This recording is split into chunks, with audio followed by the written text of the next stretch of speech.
Hi friends, welcome to my channel. ನಾನಿವತ್ತು ಚಳ್ಳಕೆರೆಗೆ 30 kilometre ದೂರದಲ್ಲಿದ್ದೀನಿ. ಇದು 8 ಎಕರೆ ಮಾರುವಂಥ ಜಮೀನು. ಇನ್ನು ಈ ಜಮೀನು ಏನೆಲ್ಲ ಉಪಯೋಗಕ್ಕೆ ಬರುತ್ತೆ, ಮಣ್ಣು ಯಾವುದು, ಇದರ ಬೆಲೆ ಎಷ್ಟು, ಇಲ್ಲಿ ನೀರಿನ ಸ್ಥಿತಿ ಹೇಗಿದೆ, ಎಲ್ಲವನ್ನೂ ಕೂಡ ನಾನು ನಿಮಗೆ ಸಂಪೂರ್ಣವಾದ ಮಾಹಿತಿ ನೀಡ್ತಾ ಹೋಗ್ತೀನಿ.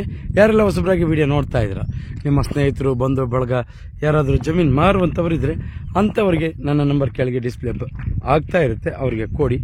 ಅವರು ನನ್ನನ್ನು ಕಾಂಟ್ಯಾಕ್ಟ್ ಮಾಡಿದ್ರೆ ಅವರ ಜಮೀನು ಮಾರಿಸಿ ಕೊಡುವಂಥ ಕೆಲಸ ಮಾಡ್ತೀನಿ ಅಂತ ಹೇಳ್ತಾ ವಿಡಿಯೋನ ಶುರು ಮಾಡೋಣ ಬನ್ನಿ ಸ್ನೇಹಿತರೆ.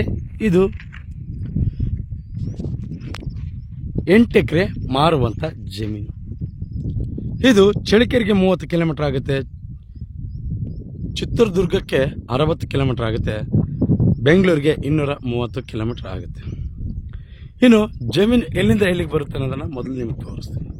ನೋಡಿ, ನಿಮಗೆ ಅಲ್ಲಿ ಒಂದು ಸಣ್ಣ ಮರ ಗಿಡ ಕಾಣ್ತಾ ಇದೆಯಲ್ಲ, ಗಿಡ ಅಲ್ಲಿಂದ ಹಿಡಿದು ನಿಮಗೆ ಈ ಕಡೆ ಹುಣಸೆ ಮರ ಅಂದರೆ ಒಂದು 8-10 ಹುಣಸೆ ಮರ ಇದ್ದಾವೆ ಈ ಜಮೀನಲ್ಲಿ. ಅಂದರೆ ಇದರ ಸಂಕೇತ ಏನಂದರೆ ಈ ಹಿಂದೆ ಈ ಜಮೀನು ನೀರಾವರಿ, ಯಾವುದೇ ರೀತಿ ತೊಂದರೆ ಇಲ್ಲ. ಕೆಲವು ಕಾರಣಾಂತರಗಳಿಂದ ಈ ಜಮೀನನ್ನು ಉಳುಮೆ ಮಾಡೋದನ್ನು ಬಿಟ್ಟಿದ್ದಾರೆ, ಅದು ಬಿಟ್ಟರೆ ಯಾವುದೇ ರೀತಿ ಸಮಸ್ಯೆ ಇಲ್ಲ ಈ ಜಮೀನಿಗೆ. ಇನ್ನೊಂದು, ಈ ರೀತಿ ಆಳು ಬಿದ್ದಿರೋದ್ರಿಂದ ನೀವೇನಾದರೂ ಕೋರ್ಟು ಕಚೇರಿ ಆ ಥರ ಯಾವುದೇ ರೀತಿ ಸಮಸ್ಯೆ ಇಲ್ಲ. ಓನರ್ ವೈಯಕ್ತಿಕ ಕಾರಣಗಳಿಂದ ಈ ಜಮೀನು ಈ ಸ್ಥಿತಿಯಲ್ಲಿದೆ, ಅಷ್ಟು ಬಿಟ್ಟರೆ ಬೇರೆ. ಜೊತೆಗೆ ಈ ಜಮೀನಿಗೆ ವಿದ್ಯುತ್ ವ್ಯವಸ್ಥೆ ಇದೆ, ಅದನ್ನು ಹೇಳೋ ಅವಶ್ಯಕತೆ ಇಲ್ಲ. ಯಾಕೆಂದರೆ ಈ ಹಿಂದೆ ಅದು ನೀರಾವರಿನೇ, ಈಗ ಈ ಸ್ಥಿತಿಯಲ್ಲಿದೆ. ನೀರಿನ ಸ್ಥಿತಿ ತುಂಬ ಚೆನ್ನಾಗಿದೆ. ಈ ಭಾಗದಲ್ಲಿ ನೀರಿಂದು ಯಾವುದೇ ರೀತಿ ಸಮಸ್ಯೆ ಇಲ್ಲ. ನಿಮಗೆ ನೋಡಿ, ಇಲ್ಲಿ ಪಕ್ಕದಲ್ಲಿ ಅಗ್ರಿಕಲ್ಚರ್ ಲ್ಯಾಂಡ್ ಇದೆ, ಇದು ಕೂಡ ಅಗ್ರಿಕಲ್ಚರ್ ಲ್ಯಾಂಡೇ, ಈಗ ಸದ್ಯಕ್ಕೆ ಇಲ್ಲ. ನೀವು ರೆಡಿ ಮಾಡ್ಕೋಬೇಕು. ಇಲ್ಲೆಲ್ಲ ಸುತ್ತಲೂ ಕೂಡ ಅಗ್ರಿಕಲ್ಚರ್ ಲ್ಯಾಂಡ್ಸೇ, ಆದರೆ ಈ ಜಾಗದಲ್ಲಿ ಮಾತ್ರ ಇಲ್ಲ. ಇನ್ನು ನೀರಿನ ಸ್ಥಿತಿ ತುಂಬ ಚೆನ್ನಾಗಿದೆ, ಯಾವುದೇ ರೀತಿ ಸಮಸ್ಯೆ ಇಲ್ಲ. ಇನ್ನು ಮಣ್ಣಿನ ವಿಚಾರಕ್ಕೆ ಬರ್ತೀನಿ ನೋಡಿ. ಪ್ಯೂರ್ ರೆಡ್ ಸಾಯಿಲ್ ಮಣ್ಣು ಮಾತ್ರ ತುಂಬ ಚೆನ್ನಾಗಿದೆ. ಜೊತೆಗೆ ಏನೆಲ್ಲ ಉಪಯೋಗಿಸ್ಕೋಬೋದು, ನೀವು ಯಾವ ಥರದ ಬೆಳೆಯನ್ನು ಇಟ್ಟರೂ ಕೂಡ ಇಲ್ಲಿ ಚೆನ್ನಾಗಿ ಬರುತ್ತೆ.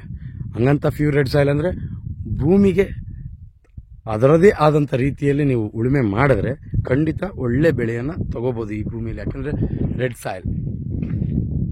ಇನ್ನು ಜನರಲ್ ಪ್ರಾಪರ್ಟಿ, ಯಾವುದೇ ರೀತಿ ತಂಟೆ ತಕರಾರು, ಯಾವುದೇ ರೀತಿ ಸಮಸ್ಯೆ ಇಲ್ಲ, ಜನರಲ್ ಪ್ರಾಪರ್ಟಿ. ಇನ್ನು ಇಲ್ಲಿಗೆ ವೇದವತಿ ನದಿಯಿಂದ ಇಲ್ಲಿಗೆ ಕೇವಲ ಒಂದು 3 ಕಿಲೋಮೀಟರ್ ಆಗುತ್ತೆ, 3 ಕಿಲೋಮೀಟರ್ ಆಗ್ಬೋದು ಈ ಜಾಗಕ್ಕೆ. ನೋಡಿ, ಹುಣಸೆ ಮರ ಎಲ್ಲವೂ ತುಂಬ ಚೆನ್ನಾಗಿದೆ. ವಾತಾವರಣ ಏನು ಒಂದೊಳ್ಳೆ ರೇಟಲ್ಲಿ ಕೂಡ ಆಗುತ್ತೆ, ಹೇಳ್ತೀನಿ ನಾನು ನಿಮಗೆ. ಇನ್ನು ಒತ್ತಡದ ಬರದಲ್ಲಿ ಯಾವುದಾದ್ರೂ ವಿವರಣೆ ಕೊಡುವಂಥ ಸಮಯದಲ್ಲಿ ಏರುಪೇರಾಗಿದ್ದರೆ ಖಂಡಿತವಾಗ್ಲೂ ನೀವು ಕೆಳಗೆ ಕಾಮೆಂಟ್ ಬಾಕ್ಸಲ್ಲಿ ಹೇಳ್ಬೋದು. ಮುಂದಿನ ವಿಡಿಯೋಗಳಲ್ಲಿ ಅದನ್ನು ನಾನು ಸರಿಪಡಿಸ್ಕೊಂಡು ವಿಡಿಯೋ ಮಾಡ್ತೀನಿ. ಇನ್ನು ಈ ಜಮೀನಿನ ಬೆಲೆ ಎಲ್ಲವೂ ಆಯ್ತು. ಈಗ ರೆಡ್ ಸಾಯಿಲು, ಸುತ್ತಲೂ ಕೂಡ ನೀರಿನ ಸೋರ್ಸು ಚೆನ್ನಾಗಿದೆ. ನೋಡಿ ನೀವು ಅಲ್ಲಿ ದೂರದಲ್ಲೂ ಕೂಡ, ಇಲ್ಲಿ ಕೆಲವು ಕಾರಣಾಂತರಗಳಿಂದ ಜಮೀನನ್ನು ಉಳುಮೆ ಮಾಡಿಲ್ಲ, ಅದರಿಂದ ಆ ಥರ ಇದೆ. ಈ ಥರ ಎಲ್ಲ ಥರದ್ದು ನೀರಿನ ಸ್ಥಿತಿ ಅಂತೂ ಇಲ್ಲಿ ಚೆನ್ನಾಗೈತೆ, ವಿದ್ಯುತ್ ಇದೆ, ಎಲ್ಲ ವ್ಯವಸ್ಥೆ ಇದೆ. ಇನ್ನು 1 ಎಕರೆ 12 ಲಕ್ಷ ಹೇಳ್ತಾರೆ ಫೈನಲ್. ನೀವು ಕುತ್ಕೊಂಡು ಮಾತಾಡಿದ್ರೆ ನೇರವಾಗಿ ಓನರ್ ಇರ್ತಾನೆ, ಯಾವುದೇ ರೀತಿ ಸಮಸ್ಯೆ ಇಲ್ಲ. ಒಂದು ಹೆಚ್ಚು ಕಮ್ಮಿ ಆಗುತ್ತೆ. 1 ಎಕರೆ 12 ಲಕ್ಷ ಹೇಳ್ತಾರೆ, ಕುತ್ಕೊಂಡು ಮಾತಾಡಿದ್ರೆ ಹೆಚ್ಚು ಕಮ್ಮಿ ಆಗುತ್ತೆ. ಇನ್ನು ಯಾರೆಲ್ಲ ಹೊಸಬರಾಗಿ ವಿಡಿಯೋ ನೋಡ್ತಾ ಇದ್ದಾರೆ ಸಬ್ಸ್ಕ್ರೈಬ್ ಮಾಡ್ಕೊಂಡು ವಿಡಿಯೋ ನೋಡಿ, ಯಾಕಂದರೆ ನಾವು ಪ್ರತಿದಿನ ಜಮೀನಿಗೆ ಸಂಬಂಧಪಟ್ಟ ಮಾಹಿತಿಯನ್ನು ನಾವು ಅಪ್ಲೋಡ್ ಮಾಡ್ತಾ ಇರ್ತೀವಿ.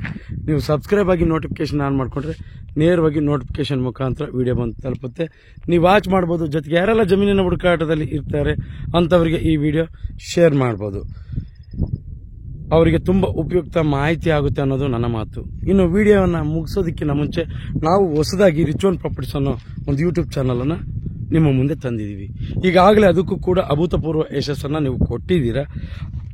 ಜೊತೆಗೆ ಹೇಳುವುದಕ್ಕೆ ಹೊರಟಿರುವಂಥ ಮಾಹಿತಿ ಅಂದರೆ, ನೀವು ಯಾರಾದರೂ ವಿಡಿಯೋ ನೋಡೋರು ಏಜೆಂಟ್ಗಳಿದ್ದರೆ ನಿಮ್ಮ ಭಾಗದಲ್ಲಿ ಸೈಟು, ಮನೆ, ಜಮೀನು ಯಾವುದಕ್ಕೆ ಸಂಬಂಧಪಟ್ಟ ಮಾಹಿತಿ ಆಗಿರಲಿ, ಕೆಳಗೆ ನಂಬರ್ ಡಿಸ್ಪ್ಲೇ ಆಗ್ತಾ ಇರುತ್ತೆ, ನೀವು ಕಾಂಟ್ಯಾಕ್ಟ್ ಮಾಡಿ. ನಿಮ್ಮ ಭಾಗದಲ್ಲಿ ರಿಚ್ ಒನ್ ಪ್ರಾಪರ್ಟೀಸ್ ಬಂದು ಶೂಟ್ ಮಾಡಿ, ವಿಡಿಯೋನ ಶೂಟ್ ಮಾಡಿ ಯೂಟ್ಯೂಬಲ್ಲಿ ಅಪ್ಲೋಡ್ ಮಾಡಿ, ನಿಮ್ಮ ನಂಬರನ್ನು ಕೆಳಗೆ ಡಿಸ್ಕ್ರಿಪ್ಷನ್ನಲ್ಲಿ ಹಾಕಿರ್ತೀನಿ.